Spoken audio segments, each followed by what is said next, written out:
Nous dit David que c'est quelque chose d'important. Vous connaissez ça, Sandrine? Vous avez eu un prix à Oui, Angoulême j'en ai eu un aussi. Enfin, nous en avons eu un avec Denis Pierre en 2000, en 2000 je crois. L'Alphard Jeunesse, 7-8 ans. Voilà. Qui est en plus décerné par un jury d'enfants. Tout à fait. C'est le seul d'ailleurs. C'est encore plus, je trouve, encore plus touchant. Justement, les enfants, ils vous font des commentaires sur vos dessins. Il y a des choses qu'ils aiment et d'autres choses qu'ils aiment moins dans les personnages ou... Alors, ce qu'ils aiment, évidemment, c'est les petits monstres, les personnages fantastiques. Diablo et Juliette, bon, c'est vraiment leur chouchou. Et puis sinon, c'est les couleurs, l'univers de Diablo, tout ça. Et puis l'histoire aussi, les histoires qui varient sur chaque tome. Donc c'est... Non, ils aiment tout.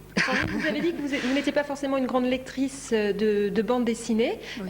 Néanmoins, est-ce que c'est un univers qui vous était familier quand vous avez démarré ou est-ce que vous avez eu des choses comme ça à découvrir, des fonctionnements, Non, c'était pas familier du tout. Je sortais de l'école des Beaux-Arts de Bordeaux, donc un lieu où on nous parle pas vraiment de bande dessinée. Donc on est un petit peu venu me chercher pour faire de la bande dessinée. Et puis je suis rentrée dans ce monde-là, un petit peu comme ça. Curieuse, très curieuse de voir un petit peu comment ça fonctionnait. Et puis je suis restée.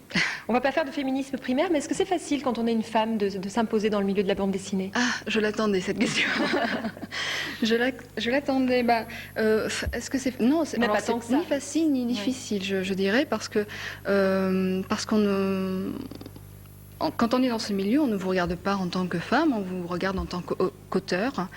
Et je crois que l'une des plus grandes choses dans la création en général, je dirais, ce qui passe par-dessus tout, en fait, c'est qu'on soit noir ou blanc, homme ou femme, le plus important, c'est ce que l'on transmet. Et le reste, pour moi, je n'ai pas envie d'en parler. Donc que je sois une femme ou un homme, pour moi, ça n'a aucune importance. Voilà. Pourtant, David, on a l'impression qu'il y a peu de femmes qui signent des BD. Oui, il y en a très très peu. C'est vrai que c'est en règle générale, bien évidemment, le public masculin est beaucoup plus proche de la bande dessinée que le public féminin. C'est pas une vérité éternelle, mais c'est vrai qu'il y a beaucoup plus de lecteurs masculins que de lectrices. Donc c'est vrai qu'en général, on peut dire que la bande dessinée est un petit peu plus orientée vers ce public-là. Cela dit, il y a de plus en plus de femmes qui dessinent, de plus en plus de femmes qui sont connues. Et Sandrine a parfaitement raison. C'est vrai qu'au bout du compte, l'album, quand il sort, les gens ne font pas vraiment attention si c'est une femme ou un homme qui dessine. Par contre, peut-être que les thèmes développés, les thèmes abordés... la sensibilité n'est pas la même. La sensibilité est un petit peu différente. Mais ce n'est pas grave, je veux dire. Ah oui, non, tout à fait. Il ne faut pas s'arrêter à ça, quoi. Tout à fait. Est-ce que le lectorat au niveau des enfants est de plus en plus important? La BD est forcément pas toujours bien introduite dans les classes d'école. C'est un genre un petit peu laissé de côté. Est-ce que ça évolue, ça, si je peux répondre, ça évolue beaucoup, puisque moi je travaille avec beaucoup de bibliothèques et la bande dessinée, c'est un des premiers prêts en bibliothèque, surtout pour les enfants et de plus en plus d'adultes, mais surtout pour les enfants. C'est vrai que pour eux, alors on n'enlèvera jamais les romans, bien évidemment, ou les livres illustrés ou autres, heureusement.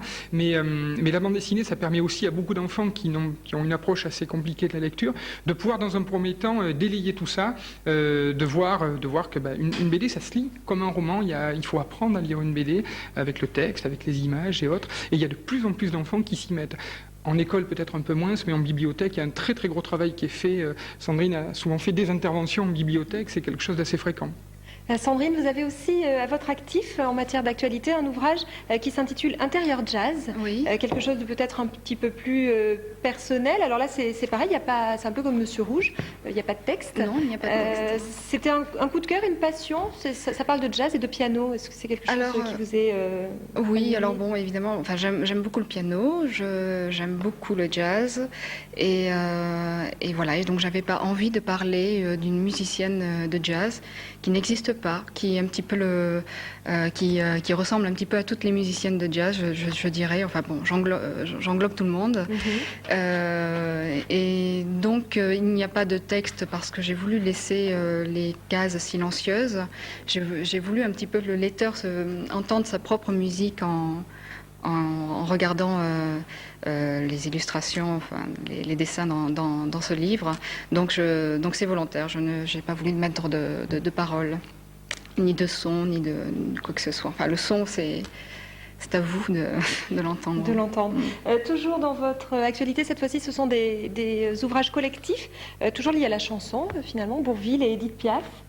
Oui, alors c'est pareil, hein, c'est un éditeur bordelais, petit à petit, c'est le même que Monsieur Rouge, qui m'a proposé sur ces trois-là de dessiner une chanson, à chaque fois d'un artiste différent. Donc il y a Édith Piaf, Bourvil, et qui est le tout dernier, Bobby Lapointe.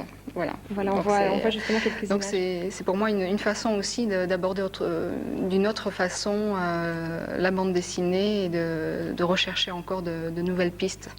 Est-ce que, entre plusieurs dessins, ce sont des techniques différentes, des thèmes différents? Est-ce que vous avez besoin de vous vider la tête? Est-ce que ça passe par justement la musique, le sport, la lecture?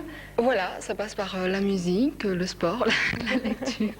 Non, ben voilà, oui, je fais un peu de piano, je fais un peu de cheval, et puis je me balade. Surtout, j'ai la chance d'habiter à la campagne, et c'est vrai que j'ai aussi la chance de travailler chez moi, et quand je n'arrive plus à avancer, quand je n'arrive plus à créer, eh bien j'ouvre ma porte et une bonne balade d'1 heure dans la campagne, et là. Et vous ne restez pas devant la page blanche?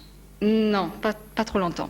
On va continuer cette émission en parlant cette fois-ci de guide touristique. Le Petit Futé fête ses 25 ans, avec notamment l'édition d'une dernière édition de Bordeaux. Sophie Tardieu, qui est responsable d'édition du Petit Futé, va venir nous rejoindre tout de suite sur